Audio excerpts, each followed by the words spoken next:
रुक जाओ, ये कहानी इतनी रहस्यमय है कि तुम्हारा दिमाग हिल जाएगा। जब आर्कटिक में -75 डिग्री की मौत की ठंड में 7 एक्सप्लोरर्स की सांसें रुकने लगीं, तो अचानक एक मिस्टीरियस हर्मिट प्रकट हुआ, जिसके शरीर से आग की तरह गर्माहट निकल रही थी। और जब सच सामने आया तो पता चला वो कोई और नहीं बल्कि खुद महादेव थे, जो तपस्वी का रूप धारण किए थे। देखो कैसे भोलेनाथ ने बर्फीली मौत से अपने भक्तों को बचाया। भारत, रूस और स्वीडन की एक international polar research team Greenland के पास आर्कटिक के सबसे डेंजरस और अनएक्सप्लोर्ड इलाके में एक साइंटिफिक एक्सपीडिशन पर गई थी, जिसका उद्देश्य एंशिएंट आइस फॉर्मेशंस और क्लाइमेट चेंज का अध्ययन करना था। इस टीम का नेतृत्व भारतीय polar scientist doctor Rohan Tripathi कर रहे थे, जो आईआईटी से पढ़े थे और कई सालों से आर्कटिक और एंटार्कटिक रीजन्स में रिसर्च कर रहे थे। उनकी टीम में 6 और मेंबर्स थे। भारतीय जियोलॉजिस्ट डॉक्टर अनीता देशमुख, रूसी climatologist doctor Igor Volkov, Swedish survival expert Sven Larsen, भारतीय फोटोग्राफर और mountaineer Kabir Khanna, equipment technician Rahul Shetty और medical officer doctor Preeti Raman. Doctor Rohan एक ब्रिलियंट साइंटिस्ट थे, लेकिन साथ ही बहुत आध्यात्मिक भी थे। उनकी दादी, जो एक डिवाउट शिव भक्त थी, उन्होंने बचपन में सिखाया था, बेटा जहां भी जाओ भोलेनाथ को साथ रखो, वो हर जगह हैं, पहाड़ों में, बर्फ में, समुद्र में।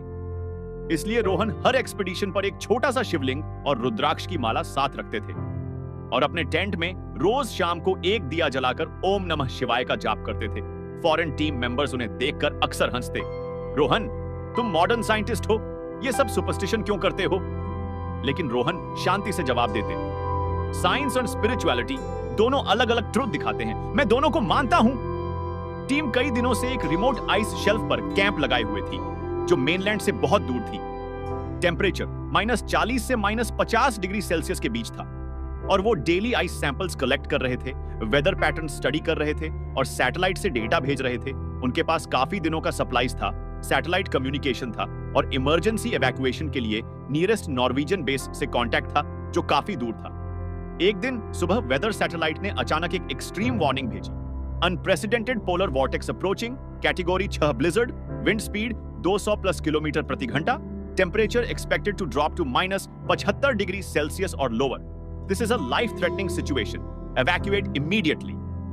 रोहन ने तुरंत इमरजेंसी मीटिंग बुलाई, हमें अभी इवैक्यूएट होना होगा, यह सबसे डेंजरस स्टॉर्म है जो मैंने कभी देखा। नॉर्वेजियन बेस ने इन्फॉर्म किया, we are sending helicopter but it will take several hours to reach, storm will hit soon, you need to find immediate shelter. लेकिन वहां कोई परमानेंट शेल्टर नहीं था, सिर्फ उनके टेंट्स थे, जो इतने पावरफुल स्टॉर्म में टिक नहीं सकते थे। नियरेस्ट आइस केव काफी दूर थी, जहां समय में पहुंचना इम्पॉसिबल था। स्वेन, जो सर्वाइवल एक्सपर्ट था, बोला, हमें रीइंफोर्स्ड स्नो शेल्टर बनाना होगा, ये हमारा ओनली चांस है।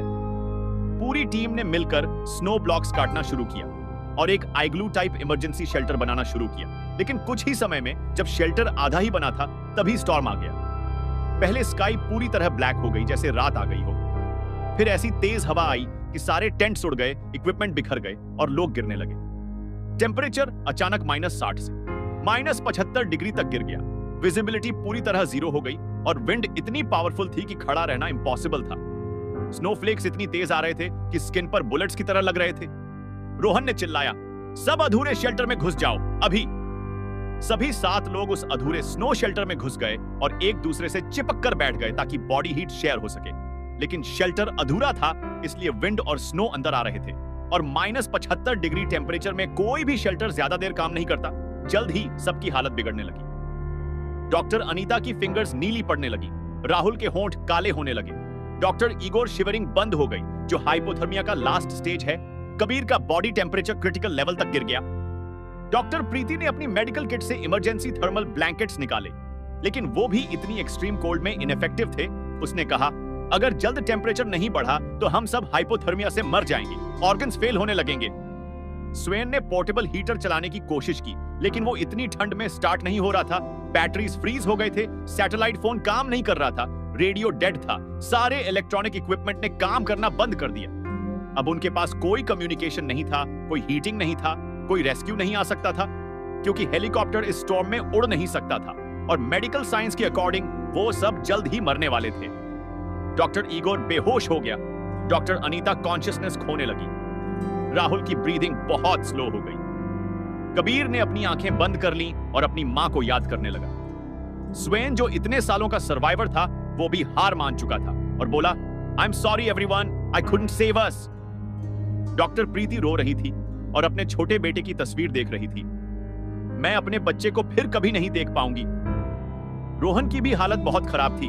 उनके हाथ पैर सुन्न हो चुके थे, विजन ब्लर हो रही थी। लेकिन उन्होंने अपनी आखिरी ताकत से अपनी जेब से वो छोटा शिवलिंग निकाला जो अब बर्फ से ढका हुआ था, और अपनी रुद्राक्ष की माला पकड़ी। उनके हाथ इतने फ्रोजन थे कि हिल नहीं रहे थे, लेकिन फिर भी उन्होंने मन में पूरी श्रद्धा से प्रार्थना की, हे महादेव, हे भोलेनाथ, हे हिमालय के स्वामी, हे कैलाश पर्वत पर विराजमान करने वाले, आप बर्फ और ठंड के स्वामी हैं। आप तपस्वी हैं जो हिमालय की बर्फीली चोटियों पर ध्यान करते हैं। हम 7 लोग यहाँ फंसे हैं, हमारी जान खतरे में है। अगर आप नहीं बचाएंगे तो कोई नहीं बचा सकता। मैं आपका सच्चा भक्त हूँ, हर रोज आपको याद करता हूँ। आज मुझे और मेरे साथियों को बचा लो। हमारे घर में हमारा इंतजार कर रहे हैं, हमारे बच्चे हैं, माता पिता हैं। प्लीज हमें इस बर्फीली मौत से बचा लो। ओम नमः शिवाय, ओम नमः शिवाय, ओम नमः शिवाय। और वो बार बार यही मंत्र दोहराने लगे। उनकी आंखों से आंसू निकल रहे थे जो तुरंत बर्फ बन जा रहे थे। कुछ समय और गुजरा। अब सबकी पल्स बहुत स्लो हो गई थी। बॉडी टेम्परेचर खतरनाक स्तर के नीचे जा रहा था। ऑर्गन्स शटिंग डाउन होने लगे थे। ये आखिरी मोमेंट्स थे।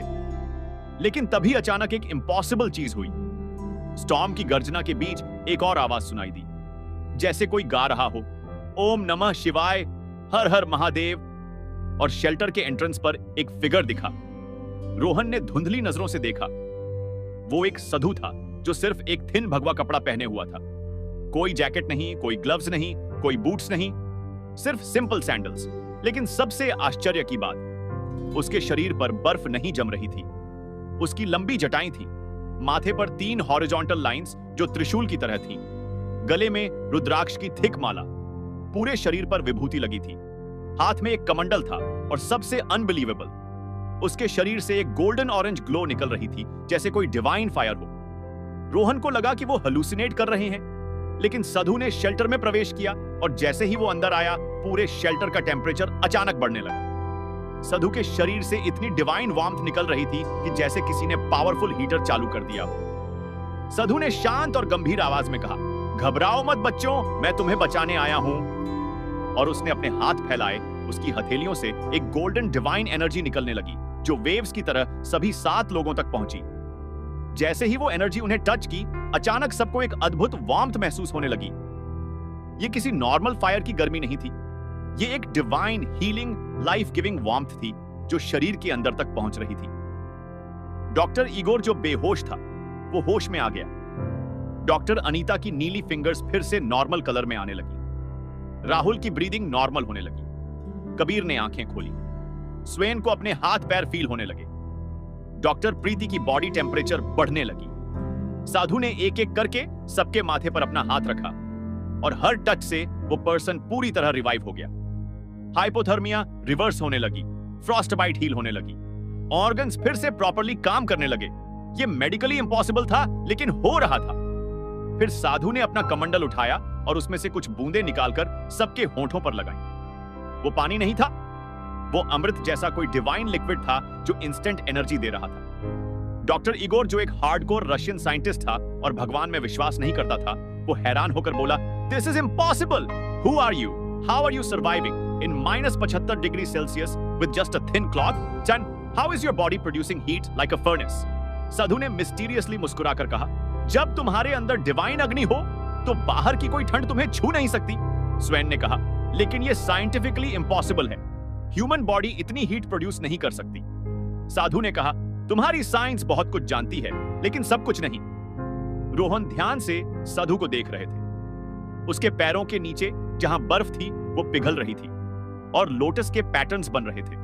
उसकी आंखों में एक अलौकिक शांति और शक्ति थी। उसके चारों तरफ एक डिवाइन ऑरा था, और सबसे इंपॉर्टेंट, रोहन की रुद्राक्ष की माला अचानक गर्म होकर चमकने लगी थी, जैसे वो साधु की प्रेजेंस को रिकॉग्नाइज कर रही हो। रोहन की आंखों में आंसू आ गए और उन्होंने कांपती आवाज में कहा, आप कोई साधारण साधु नहीं हैं। आप साधु ने रोहन की तरफ देखा और उनकी आंखों में एक डिवाइन स्पार्कल आई। हाँ रोहन, तुमने पहचान लिया। तुम मेरे सच्चे भक्त हो, इसलिए तुम्हारी आत्मा ने मुझे पहचान लिया। रोहन रोते हुए साधु के चरणों में गिर गए। आप साक्षात महादेव हैं, भोलेनाथ, आप हमें बचाने आए। बाकी सभी मेंबर्स शॉक में आ गए। डॉक्टर अनीता भी रोने लगी और हाथ जोड़कर बैठ गई। कबीर और राहुल ने भी तुरंत प्रणाम किया। डॉक्टर प्रीति ने अपने बेटे की तस्वीर साधु को दिखाई और रोते हुए बोली, धन्यवाद भगवान, अब मैं अपने बच्चे से मिल सकूंगी। एथिस्ट डॉक्टर इगोर और स्वेन पूरी तरह स्पीचलेस थे। उनकी सारी साइंटिफिक अंडरस्टैंडिंग चैलेंज हो गई थी। महादेव ने अपना असली डिवाइन रूप थोड़ा प्रकट किया। उनके माथे पर तीसरा नेत्र दिखा, गले में नाक दिखे, हाथ में एक शिमरिंग त्रिशूल मटेरियलाइज हुआ। पूरा शरीर डिवाइन तेज से चमकने लगा। महादेव ने कहा, हाँ, मैं वही हूं जिसे तुम भोलेनाथ कहते हो।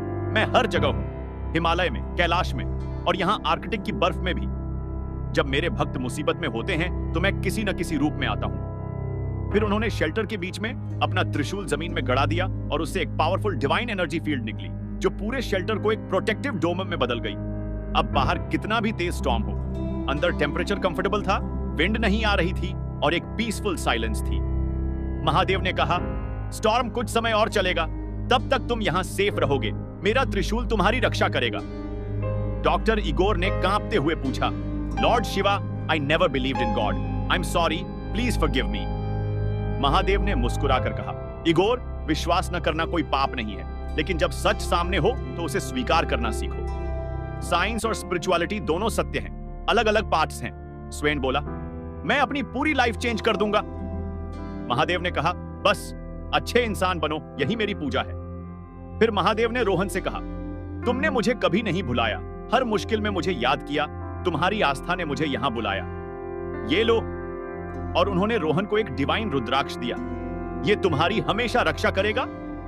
कुछ समय बाद स्टॉर्म रुका, हेलीकॉप्टर आया और सबको रेस्क्यू किया गया। जब रेस्क्यू टीम ने शेल्टर देखा तो हैरान रह गए।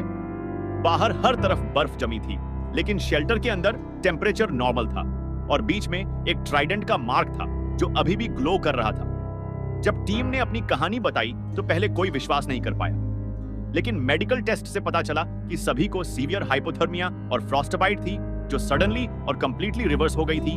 Medically impossible. डॉक्टर इगोर ने अपनी एंटायर लाइफ फिलॉसफी चेंज कर ली और अब भगवान में विश्वास करते हैं। स्वेन ने एक बुक लिखी, the day I met lord Shiva in Arctic.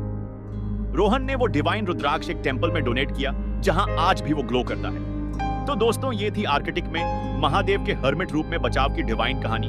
अगर पसंद आई तो लाइक करें, सब्सक्राइब करें, घंटी दबाएं, कमेंट में हर हर महादेव, ओम नमः शिवाय लिखें, शेयर करें। जय महाकाल।